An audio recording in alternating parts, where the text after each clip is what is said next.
বাদুড়িয়ায় আজকে ভিডিও যে ঘটনা আমি পোস্ট করেছি তো। হ্যাঁ, এটা এসআইআর প্রসেসের জন্য তো একটা থ্রেট। গুন্ডাদের দুর্বৃত্তদের হাতে, এবং এর নেতৃত্ব দিচ্ছেন মুখ্যমন্ত্রী গুন্ডাদের, আর প্রশাসনকে মিসগাইড করছেন, মুখ্যমন্ত্রীর হয়ে আশ্বস্ত করছেন অবৈধভাবে নিয়োগ হওয়া chief secretary Nandini Chakraborty. Election commission যখন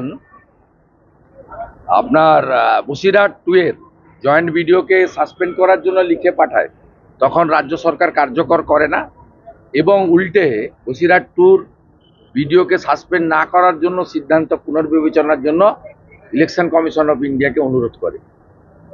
আমার কাছে স্পেসিফিক তথ্য আছে, নন্দিনী চক্রবর্তী গতকাল এবং গত পরশু জেলা শাসকদের ফোন করে বলেছেন একটা ভালো বাজেট করেছেন মুখ্যমন্ত্রী এবং অ্যান্টি ইনকামবেন্সি কেটে যাচ্ছে, ইলেকশন কমিশন কিচ্ছু করতে পারবে না, আপনারা কিচ্ছু শোনার দরকার নেই, কোনো কথা শোনার দরকার নেই।